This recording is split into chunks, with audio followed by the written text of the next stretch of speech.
This is Joseph Fasano, and welcome to the American Poem. Born in 1887, Robinson Jeffers was a fierce American poet whose philosophy might be summed up in one of his more famous lines. "I'd sooner," he wrote in his 1928 poem Hurt Hawks, "kill a man than a hawk." Jeffers saw in nature a ferocious battle that each thing waged against each other thing in its bid to become itself.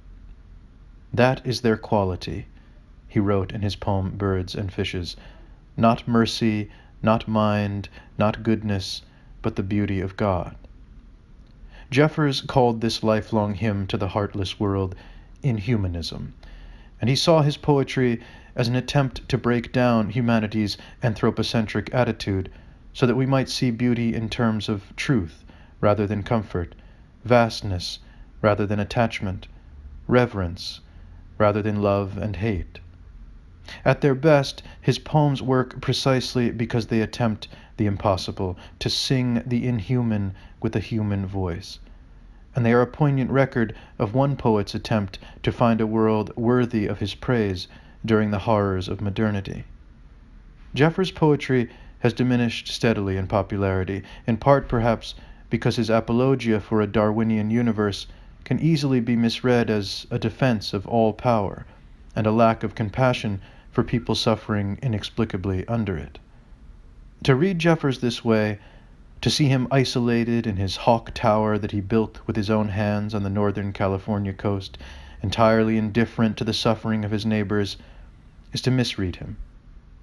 "Justice and mercy are human dreams," he writes in Birds and Fishes. But 2 lines later, another voice breaks in. "However," he writes, "look again."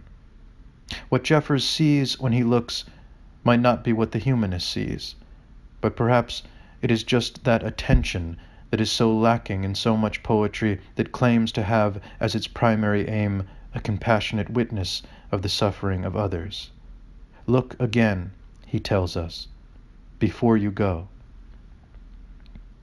Birds and Fishes by Robinson Jeffers.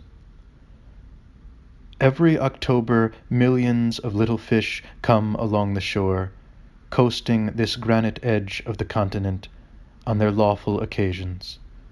But what a festival for the seafowl, what a witch's Sabbath of wings hides the dark water.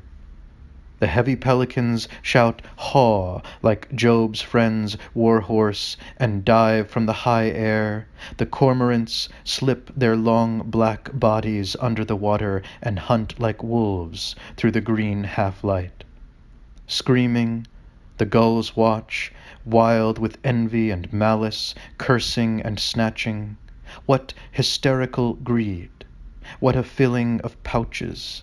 The mob hysteria is nearly human. These decent birds, as if they were finding gold in the street. It is better than gold. It can be eaten. And which one in all this fury of wildfowl pities the fish? No one, certainly. Justice and mercy are human dreams. They do not concern the birds, nor the fish, nor the eternal God. However, look again before you go. The wings and wild hungers, the wave-worn skerries, the bright, quick minnows living in terror to die in torment, man's fate and theirs, and the island rocks and immense ocean beyond, and Lobos darkening above the bay. They are beautiful.